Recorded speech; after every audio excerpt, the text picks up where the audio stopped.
நம்ம சேனல்ல பயோகிராஃபிலாம் பார்க்குறோம். அந்த வகையில் இன்னைக்கு யாரோட பயோகிராஃபின்ட்டு எல்லாருமே தம்பிச்சு கெஸ் பண்ணியிருப்பீங்க. ஆமாங்க, பரம்பொருள் மகாவிஷ்ணுவை பற்றி தான் எல்லாரும் இந்த வீடியோவில் பார்க்க போகிறோம்.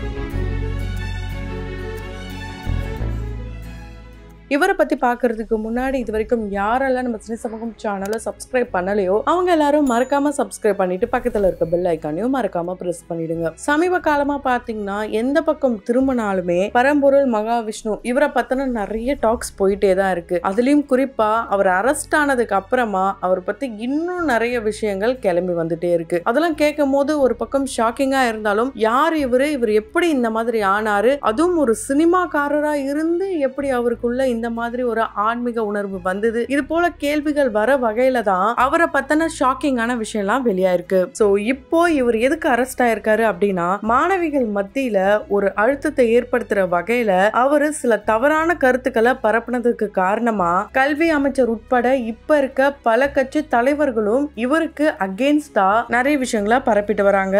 அந்த ஒரு காரணத்தினாலதான் இப்ப இவரு அரெஸ்ட் ஆயிருக்காரு. அப்படி அவரு என்ன பேசினாருன்னு பாத்தீங்கன்னா, ரீசெண்டா ஒரு மோட்டிவேஷனல் ஸ்பீக்கரா தான் இவரை ஒரு கவர்மெண்ட் ஸ்கூலுக்கு கூப்பிட்டு இருக்காங்க. அங்க போன இவரு என்ன வேணாலும் பேசலான்ட்டு எச்சம் சொன்ன காரணத்தினால இவரு மோட்டிவேஷனலா ஏதாவது பேசுவாருன்னு பார்த்தா ஆன்மீகத்துக்குள்ள போக ஆரம்பிச்சாரு. சரி, திருக்குறள் பத்திலாம் அவர் பேசுவாரு. ஏன்னா இவர் பாத்தீங்கன்னா ஆன்மீகம் சார்ந்தது மட்டும் இல்லாம ஆழ்வார்கள், நியாயன்மார்கள், திருவருட்பா, திருக்குறள் இது போல அதுல இருக்க நன்னெறி கருத்துக்கள் எல்லாம் நல்லாவே பரப்பிட்டு இருந்தாரு. அதனாலதான் பொதுமக்கள் இவரை அக்செப்ட் பண்ண ஆரம்பிச்சாங்க. அது இங்க மட்டும் இல்லாம வேர்ல்டு வைடா இவர் ரொம்ப ஃபேமஸ் ஆக காரணம் நிறைய ஃபாரின் ட்ரிப், அதாவது நிறைய யாத்திரைகள் போவாரு. அங்க போயிட்டு தியானம் பண்ண வைப்பாரு. யோகா, மெடிடேஷன் இது போல விஷயங்கள் தான் ஒவ்வொரு மலை பகுதிகளெல்லாம் கூட்டு போயிட்டு பண்ண வைப்பாரு. இவரை பார்க்கணும் அப்படின்னாலே பணக்காரனா இருந்தா கண்டிப்பா பார்க்கலாம் அப்படின்ற ஒரு விஷயத்தை தான் இவர் விதைச்சிருக்காரு. ஏன்னா கோடி கோடியா இவருக்கு நிறைய பேர் அள்ளி கொடுத்த கதைலாம் கூட இருக்காங்க. இதை நானா சொல்லல, சில யூடியூபர்ஸும் சொல்லியிருக்காங்க, சில செய்திகளையும் சொல்லியிருக்காங்க. அந்த வகையில ஆஸ்திரேலியா, மலேசியா, சிங்கப்பூர் இங்கெல்லாம் இவரு ஆசிரமம் வச்சு ரன் பண்ணிட்டு இருக்காராம். அது மூலமா வர அமௌண்ட்டை வச்சு அவரு மட்டும் யூஸ் பண்ணிக்காம நிறைய ஏழை எளிய மக்களுக்கு இவரு உணவு கொடுக்கறது மூலமாவும் அவங்களுக்கு என்ன தேவை, அதாவது கல்விக்கு அவங்களுக்கு பணம் தேவையா, அதை ஆன்லைன் மூலமா இருந்தா கூட எங்க இருந்து உதவி கேட்டாலும் இவர் பேர் சொல்லி கொடுக்கற அளவுக்கு இவர் ரெடி பண்ணி வச்சிருக்காரு. சரி, இந்த நல்ல விஷயங்கள்லாம் பண்றாரு, அதே மாதிரி தானப்பா ஸ்கூலுக்கு கூப்பிட்டு இருப்பாங்க அப்படின்னு பார்த்தா இப்போ அங்க இருந்த ஒரு சிலர்கள் என்ன சொல்றாங்கன்னா, நாங்க கூப்பிடவே இல்லையே அப்படின்னு சொல்லப்பட்டாலும் அவர் எச்சம் கிட்ட பேசுற அந்த வீடியோஸ்லாம் வைரல் ஆனதுனால அவங்க தான் கூப்பிட்டாங்க அப்படின்றது உறுதியா இருக்கு. அது மட்டும் இல்லாம இவரு மறுபிறவி, முற்பிறவி, கர்மா இது போல விஷயங்கள்லாம் சொல்லியிருக்காரு. இதெல்லாம் எதுக்கு சொல்லியிருப்பாருன்னா, இப்போ நிறைய பேரு கண்ணு, காது, மூக்கு, காலு, கை இது போல எதுவுமே இல்லாமலாம் பிறக்கிறாங்க. அதே மாதிரி ரொம்ப கஷ்டத்திலயும் இருக்காங்க. இது எல்லாத்துக்கும் காரணம் அவங்க முன் ஜென்மத்துல செஞ்ச பாவங்கள் தான் அப்படின்னு சொல்லி அவர் சொன்ன அந்த ஒரு விஷயம் அங்க இருந்த பல பிள்ளைகளை ரொம்பவே அஃபெக்ட் ஆயிருக்காங்களாம். இவர் இப்படி பேசிக்கிட்டே இருக்கும் போது அங்க இருந்த சங்கர் அப்படின்ற ஒரு ஆசிரியர், நிறுத்துங்க, நீங்க மோட்டிவேஷனல் ஸ்பீக் பண்ண போறீங்கன்னு நினைச்சிட்டு இருந்தா ஆன்மீகத்தை பத்தி பேசுறீங்களேன்ட்டு அவருடைய தரப்புல இருந்து பேசிட்டே இருக்கும் போது, நீங்க யாரு, உங்க பேர் என்ன, இப்படி அவரும் கேள்வி கேட்க மாறி மாறி ஒரு வாக்குவாதமா மாறி இருக்கு. அதுக்கு முக்கிய காரணம் அந்த ஆசிரியர் பாத்தீங்கன்னா ஒரு பார்வையற்ற ஆசிரியரா இருந்திருக்காரு. அவருடைய படிப்பு கூட மரியாதை கொடுக்காம இவர் இந்த மாதிரி பேசினது தப்புன்னு சொல்லிதான் இப்ப இவரை அரெஸ்ட் பண்ணிருக்காங்க. ஏன்னா இவரு 10ஆம் கிளாஸ் கூட படிக்கல அப்படின்னு சொல்லப்பட்டாலும் இவர் ரொம்ப ரொம்ப திறமையான மனுஷனாங்க.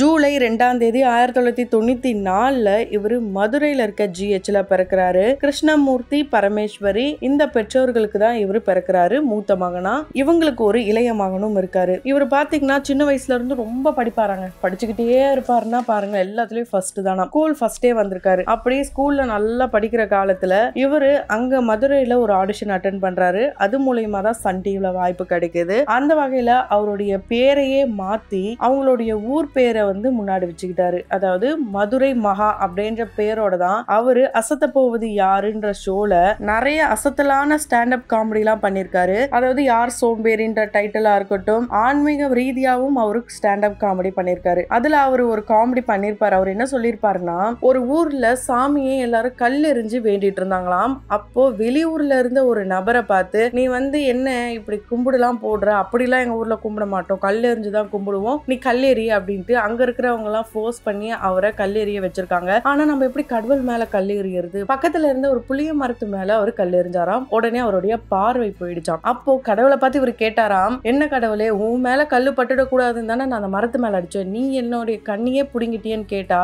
அங்க எல்லாரும் என்ன கல்லடிச்சு வேண்டாங்கன்னு சொல்லிதான் நான் இந்த புளிய மரத்துல வந்தா நீ என்னையே அடிப்பியா அப்படின்ற கோவத்துலதான் அந்த கடவுள் இந்த விஷயத்த பண்ணிட்டாராங்க. இதை அவர் ஸ்டாண்ட் அப் காமெடியில சொல்லியிருப்பாரு. இப்படி அங்க இருந்தே அவர் ஆன்மீகத்தை எந்த வகையில சொல்லணுமோ அந்தந்த வகையெல்லாம் சொல்லியிருப்பாரு. அவங்க அப்பா இறந்ததுக்கு அப்புறம் தான் இவரு நிறைய விஷயங்களை உணர ஆரம்பிக்கிறாரு. குறிப்பா அவரு ஒரு படமும் எடுத்திருக்காரு. அந்த வகையில நாம் செய்த குறும்பு அப்படின்ற படத்தை அவர் டைரக்ட் பண்ணது மட்டும் இல்லாம ப்ரொடியூஸும் பண்ணிருக்காரு. அந்த நேரத்துலதான் அவங்க அப்பாவும் மிரக்கிறாரு. இருந்தாலும் அவர் அடுத்த லெவல் போகணும் அப்படின்ற ஒரு எண்ணத்துல ஷார்ட் பிலிம்கான ஸ்டோரி எழுதுறாரு. இதுக்கு இடையிலே அவருக்கு 16 வயசு இருக்கும் போதே நிறைய அவார்ட்ஸ் எல்லாம் வாங்கியிருக்காருங்க. காமெடி ஜூனியர், சிறந்த நகைச்சுவைக்கான கலைஞர் விருது வாங்கியிருக்காரு. 16 வயசுலயே இளம் சாதனையாளர் விருது, இது போல அவருடைய திறமையால பல விருதுகளை வாங்கி குவிச்சு வச்சிருக்காரு. இந்த ஷார்ட் பிலிம் ஸ்டோரிக்காக கைலாச கோணா அப்படின்ற ஒரு நீர்வீழ்ச்சிக்கு கீழே போறாரு. அங்க போனா காசி விஸ்வநாத சுவாமிகள் கிட்ட நம்ம தரிசிக்கணும், அவருடைய ஆன்ம தியான ஸ்தலத்துக்கு போகணும்னு சொல்லி அங்க போய் தியானம் பண்ண ஸ்டார்ட் பண்றாரு. அப்போ காசி விஸ்வநாத சுவாமி அவர்களுடைய சீடர் 92 வயதுல ஒரு முதியவர் இருந்திருக்காரு. யாருக்கிட்டயுமே அவர் பேச மாட்டாராம். ஆனா இவர்கிட்ட 4 மணி நேரம் பேசினாராம். அந்த பேச்செல்லாம் கேட்டுட்டு உனக்கு ஞானம் கிடைச்சிருச்சு, நீ அதை மத்தவங்களுக்கு புகுத்தணும் அப்படின்னு சொல்லி அவரு இவர்கிட்ட வாங்கின ப்ராமிஸாலதான் இப்போ மக்களுக்கு பரம்பொருள் ஃபவுண்டேஷன் அப்படின்ற ஃபவுண்டேஷன் மூலமா ஒரு யூடியூப் சேனலையும் ரன் பண்ணி அது மூலமா நிறைய ஆன்மீக கருத்துக்களை இவரு பரப்பிருக்காரு. அது வியூஸ் அதிகமாக பணமும் கொட்டுன்னு கொட்டிருக்குங்க. ஆன்மீகத்துக்கு முக்கிய முழுக்க காரணம் இரக்க குணம் தான். அந்த இரக்க குணம் எல்லார் மேலேயும் வைக்கணும்னு சொல்லிதான் இவரு நிறைய பேருக்கு இப்ப வரைக்கும் உணவு அளிச்சுட்டு வராராம். இது ஆரம்ப புள்ளியா எங்க இருந்திருக்குன்னா, கொரோனா காலகட்டத்துல இவர் ஆரம்பிச்ச வியாழக்கிழமை அன்னைக்கு கொடுக்க ஆரம்பிச்சிருக்காரு. அதுக்கப்புறம் இப்ப வரைக்கும் டெய்லி அந்த ஃபவுண்டேஷன் மூலமா 500 பேருக்கு இவரு உணவு வழங்கிட்டு இருக்காரு. சோ இவருடைய ஆன்மீக பேச்சுல சில சர்ச்சையான கருத்துக்களும் இருந்திருக்கு. அதாவது இப்ப எப்படி இந்த ஸ்கூல்ல போயிட்டு பேசினாரோ அந்த மாதிரி யூடியூப் சேனல்ல பேசும்போது கூட உச்சக்கட்ட காமத்து மூலமா கடவுளை அடையலாம் அப்படின்னு சொன்ன அவருடைய கூற்றா இருக்கட்டும், காமத்தை பத்தி அவர் எடுத்த கிளாஸ்ல ஒரு உதாரணத்தை கொடுத்திருப்பாரு. அது என்ன உதாரணம்னா, அம்மாவும் மகனும் சேர்ந்தா குழந்தை பிறக்குமா பிறக்காதா, இந்த ஒரு கேள்வி கேட்டிருப்பாரு. இது கல்ச்சர் வைஸ் தவறா இருந்தாலும் இது மூலமா ஞானம் பெறணும்ன்றதுக்காக தான் நான் இந்த மாதிரி சொல்றேன், யாரும் இப்படி பண்ணாதீங்க அப்படின்ட்டு அங்கேயே அவரு சொல்லியிருப்பாரு. சோ அந்த வீடியோஸ் எல்லாமே இப்போ வைரல் ஆயிட்டு இருக்கு. அதனாலேயே இப்போ அதை எடுத்து ஒரு சில பத்திரிகை நண்பர்களா இருக்கட்டும், இவர் மாதிரியே ஆன்மீகத்துக்குள்ள மூழ்கி இருக்கும் அப்படின்னு சொல்லப்படுற ஒரு சில நபர்கள் சில பெண்கள் கிட்ட அவர் செய்த லீலைகள் இப்படி இருக்கு அப்படி இருக்கு அப்படின்னு சொல்லி ஒரு சில விஷயங்களை இப்போ வெளிப்படையா சொல்லியிருக்காங்க. அது எந்த அளவுக்கு உண்மைன்னு தெரியலங்க. அதே மாதிரி இப்போ இவர் ஸ்கூல்லையும் இந்த தியானத்தை பத்தி பேசும்போதும் ஆன்மீகத்து மூலமா அவரு ஆபாசத்தையும் திணிச்சிருக்காருன்ற ஒரு குற்றச்சாட்டையும் முன் வச்சிருக்காங்க. சோ இப்போ அகோரி கலையரசெல்லாம் ரொம்பவே வைரலாவும் ட்ரெண்டாவும் போயிட்டு இருக்காரு. அவரும் இவரும் மாமா மச்சன் சொல்ற அளவுக்கு தான் அவருடைய வீடியோஸ்லாம் இருக்கு. அது மட்டும் இல்லாம ஈரோடு மகேஷ் அப்போ ஒன் ஆஃப் த ஜட்ஜா இருந்தாரு. அவரும் இவரை பத்தி என்ன சொல்லியிருக்காருன்னா, ஆன்மீகன்ற பேர்ல பணக்காரனா ஆகுறாங்க அப்படின்னு சொன்னது மட்டும் இல்லாம டைரக்டர் செல்வராகவன் அவர்கள் ஆன்மீகம் நிறைய பேர் சில விஷயங்களை சொல்லி திரிகிறாங்க, ஆனா மெடிடேஷன் மூலமா தான் நீங்க ஆன்மீகத்தை அடைய முடியும்ட்டு அவர் ஒரு சில கருத்துக்களை சொல்லியிருக்காரு.